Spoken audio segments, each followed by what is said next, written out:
नमस्कार। आज हामी सन् 2025 जुन महिनाको नेपालको राजनीतिक अवस्थाबारे अलिकति गहिरो कुराकानी गर्दैछौँ। हामीसँग विभिन्न लेख, रिपोर्टहरू छन् र हाम्रो उद्देश्य चाहिँ यी सबैबाट खास कुरो के हो त्यो निकाल्ने हो।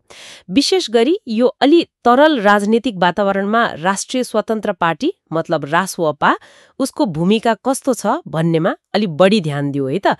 सुरु गरौँ अहिलेको सरकारबाटै। केपी शर्मा ओली चौथो पटक प्रधानमन्त्री हुनुहुन्छ। गएको जुलाई 15, 2024मा नेकपा एमाले र नेपाली कङ्ग्रेस लगायतका दलहरू मिलेर गठबन्धन सरकार बनाएका हुन्।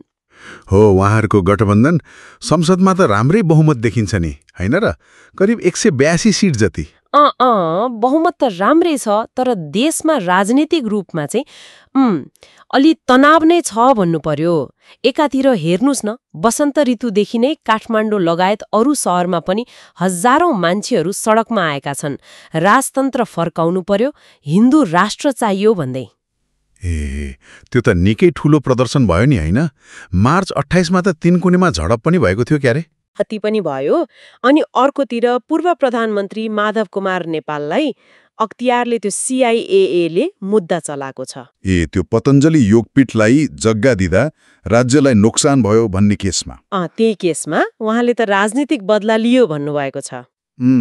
राजनीतिक मुद्दा मामिला पनि चलिराखेकै छ। अनि शिक्षकहरूले पनि शिक्षा विधेयकको विरोधमा अप्रिलमा देशव्यापी हडताल गरेका थिए। पछि सम्झौता भयो क्यारे त्यो त। हो, त्यो पनि एउटा ठूलै मुद्दा बनेको थियो। हो, यही सबै अलि अस्थिर जस्तो माहौलको बीचमा एउटा नयाँ शक्तिको भूमिका र उसको मौनताले सबैको ध्यान खिचेको छ। राष्ट्रिय स्वतन्त्र पार्टी। खासमा उनीहरूको अवस्थालाई अलि केलाएर हेरौँ न त आज। एकदमै। यहाँ अलिकति विरोधाभास जस्तो के देखिन्छ भने नि, एकातिर सडकमा राजतन्त्र फर्काउन यत्रो ठूलो प्रदर्शन भइरहेको छ, जसलाई प्रधानमन्त्री ओली आफै अनि सत्ता गठबन्धनका माओवादी कङ्ग्रेस जस्ता ठूला दलहरूले एकदमै कडा शब्दमा विरोध गरिरहेका छन्। उहाँहरूले त चेतावनी नै दिनुभएको छ नि, हैन, गम्भीर परिणाम भोग्नु पर्ला भनेर। हो त। तर अर्कोतिर रासवपा छ, जसले आधिकारिक रूपमा त संघीय लोकतान्त्रिक गणतन्त्री नै मान्छौं भन्छ, तर यो राजतन्त्र पक्षधर आन्दोलनबारे चाहिँ अचम्म लाग्दो किसिमले चुपचाप बसेको जस्तो देखिन्छ। अझ त्यो मार्च 30मा प्रधानमन्त्री ओलीले गणतन्त्रको पक्षमा उभिन भनेर बोलाएको बैठक थियो नि, थियो त। त्यसमा रासोपा गएन। उनीहरूको लागि छुट्याएको कुर्सी खाली नै रह्यो। यसले उनीहरूको मौनतालाई झनै के रे रहस्यमय बनाइदियो के? हो, अनि त्यो मौनतालाई थप बल पुग्ने कुरा त पार्टी अध्यक्ष रवि लामिछानेका अभिव्यक्तिहरू पनि हुन्। उहाँका कुरा सुन्दा गणतान्त्रिक दलहरूप्रति अलि आलोचनात्मक सुनिन्छन्, तर राजतन्त्रबारे चाहिँ केही प्रश्न भन्नुहुन्न। त्यसलाई मान्छेले आफ्नै तरिकाले अर्थ लगाइरहेका छन्। त्यसमाथि उहाँ आफै पनि त्यो सहकारी ठगीको आरोपमा केही समय अनुसन्धानका लागि थुनामा बस्नुभयो। रिमान्डमा संसदीय निलम्बन पनि भयो।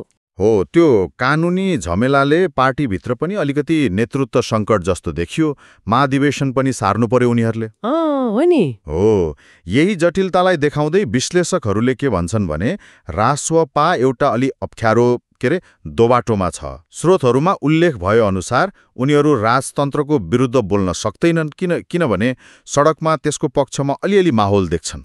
तर खुलेर पक्षमा पनि बोल्न सक्दैनन्, किनभने त्यो उनीहरूको घोषित सिद्धान्त र छवि विपरीत जान्छ। त्यसो भए उनीहरू आफ्नो मुख्य समर्थक आधार गुमाउन चाहँदैनन् भन्ने तर्क हो। त्यस्तै देखिन्छ। अलिकति दोधारी नीति जस्तो भयो। सायद त्यही भएर पनि होला उनीहरूले महाधिवेशन सारेर उपनेता विराज भक्त श्रेष्ठको नेतृत्वमा जनयात्रा भनेर एउटा अभियान थालेका छन्। मतदातासँग फेरि जोडिन। हो, त्यही भनेका छन्। उनीहरूले पहिले त्यो कुलमान घिसिङलाई हटाउँदा नागरिक आन्दोलन भएको थियो नि। भएको थियो। त्यस्तो मुद्दामा त सामेल भए, तर यो राजतन्त्र समर्थक र्याली जस्तो अलि धेरै ध्रुवीकरण हुने, सडकमा झडप हुन सक्ने मुद्दाबाट चाहिँ जोगिएरै बसेका छन्। राजनीतिक जोखिम कम गर्न खोजेको प्रष्टै देखिन्छ। त्यही त। त्यसो भए यी सबै कुराहरूलाई जोडेर हेर्दा अलि जटिल तस्बिर बन्द रहेछ, हैन त? रासोपा कागजमा हेर्दा गणतन्त्रवादी नै हो, तर राजतन्त्रको मुद्दामा चाहिँ सिधै पक्ष वा विपक्षमा बोल्न चाहँदैन। हो, बरु जनयात्रा जस्ता कार्यक्रम गर्ने, अरू मुद्दा उठाएर संगठन बनाउनेतिर लागेको देखिन्छ। तर जबसम्म नेतृत्वमाथि लागेका ती कालुनी प्रश्नहरूको टुङ्गो लाग्दैन उनीहरूलाई मान्छेले अवसलवादी भनेर हेर्ने खतरा पनि छ नि, होइन र? त्यो खतरा त छँदैछ। अब समग्रमा हेर्ने हो भने सरकार र पुराना ठूला दलहरू त गणतन्त्र जोगाउने पक्षमै एकदम दृढ देखिन्छन्।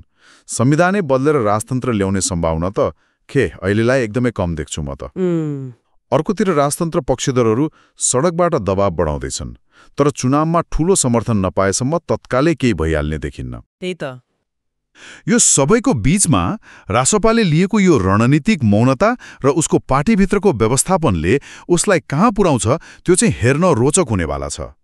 यी स्रोतहरूले सिधै नउठाएको तर हामीले सोच्नुपर्ने एउटा प्रश्न के छ भने नि, रासोपाको यो अस्पष्टता र नेतृत्वमा देखिएको सङ्कटले अन्ततः उसलाई फाइदा नै गर्ला कि यसले राष्ट्रिय राजनीतिमा उसको दीर्घकालीन विश्वसनीयता र प्रभावलाई चाहिँ कमजोर बनाउँदै लैजानेछ?